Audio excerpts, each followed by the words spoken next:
Hello parents, welcome to Parent Shift, a place where we speak about conscious parenting.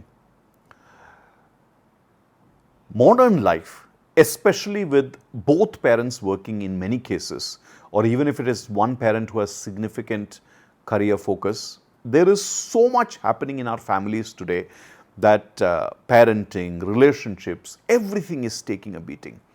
And one such issue that keeps coming up again and again in conversations is many parents experiencing anger and irritation in their relationship with their children. Some of this could be because of the parent-child relationship, but many of these things are also because of the parent's own life. So let's take a quick look at some of these things and some of the strategies that one could employ. Because if you have anger and irritation that's interrupting your relationship with your child, then your parenting is becoming poison for you and the child both. Number one in this list is the child, number one in this list is the parent themselves having emotional challenges. Now these emotional challenges could be because of life, could be because of diseases, could be because of various issues including things like recession or other career pressures, etc. that could have happened.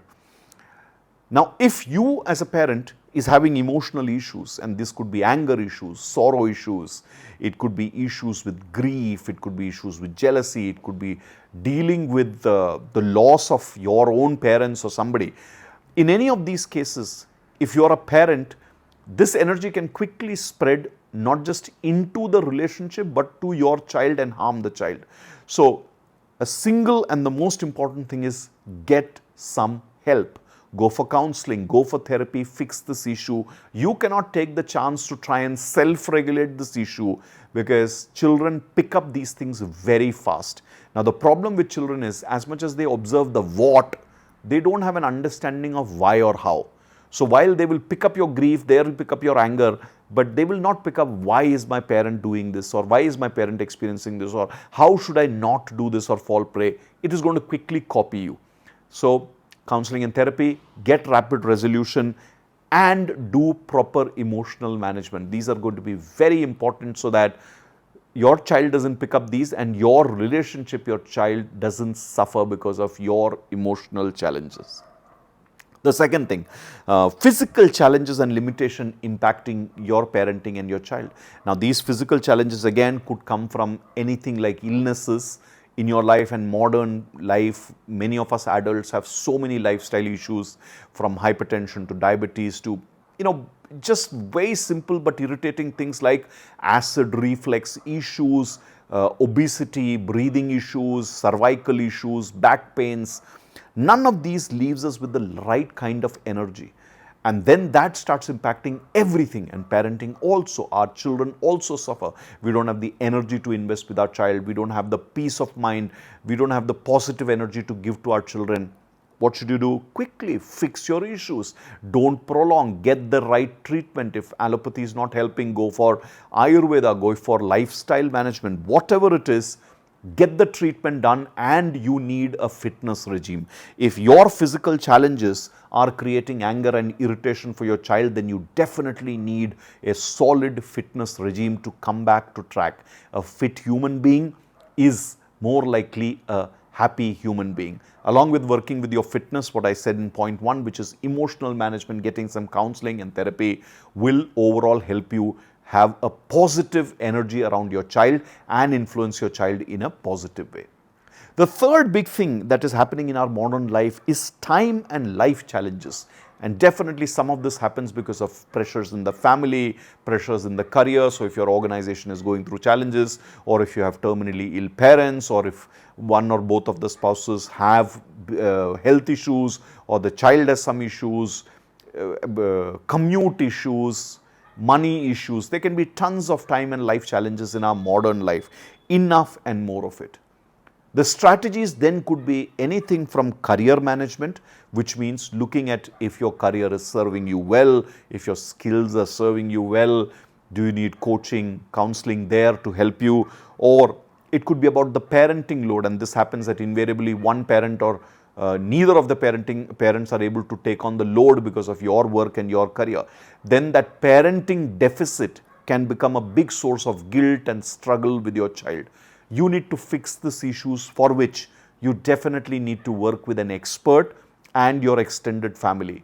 But remember this, no matter how much of extended family support you have, the support that the biological parents can give by being present and being truly the psychological and social parent for a child, nothing else can do in this world.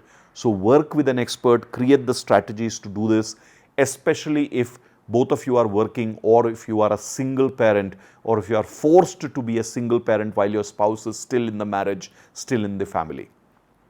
All of these will help you with the time and life challenges, but you will need an expert's help. Then comes a personality of a human being, of a parent, need for control. And a lot of people today have this. We want certainty, we want results, we want quality, we want social status. And many times we extend this to our children also. We want our children to behave in a certain way, do things in a certain way, and so on and so forth. Is all of that important to take to parenting? Is all of that important to take to your child? Is control the way to bring up the child? Definitely not. So you need to learn where control helps, that is where to put structures, and where control doesn't help, which is learn to manage dynamics. Again, working with an expert, learning about parenting will help you. But what will definitely help you is having these agreements with your child, that where are those non-negotiables in life and how are those areas going to be managed where the child has enough latitude to decide on its own. And then also between you and the child, there needs to be enough transparency of what is being said, what is being done, when are you following up on things. So which means good rituals in the family.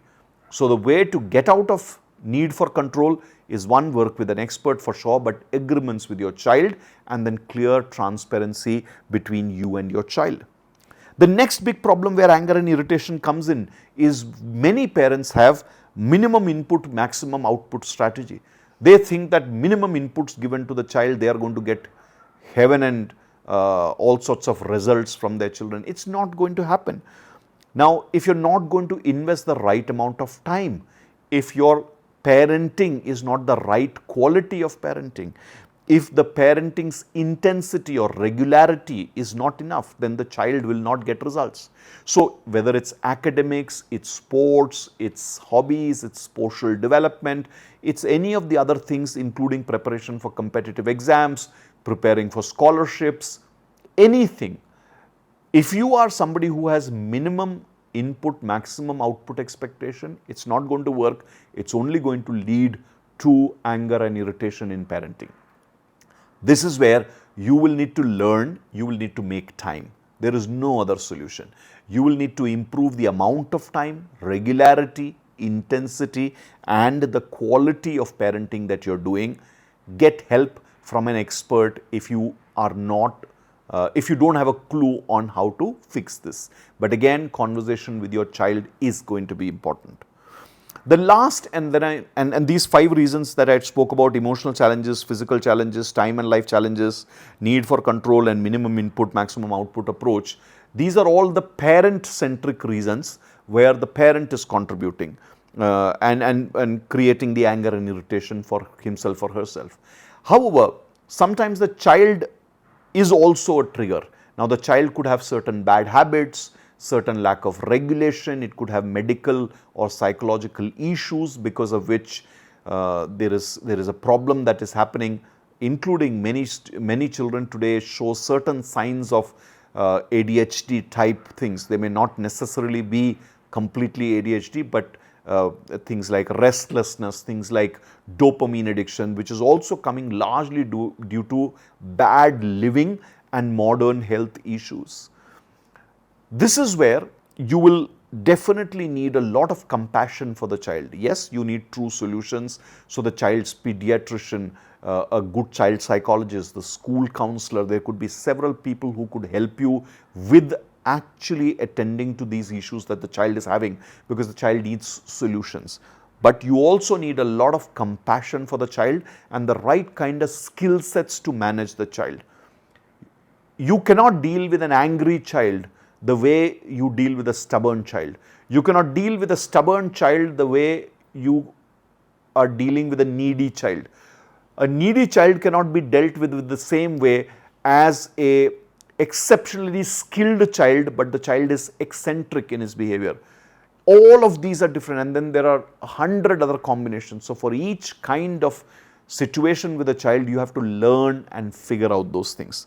This is where your strategies will come in handy again. So for all of these 6 things that I called out, these are the different strategies that you need to put in place, which I spoke about with each of these points. These strategies partly are structural strategies, which means certain non-negotiables, rules, etc.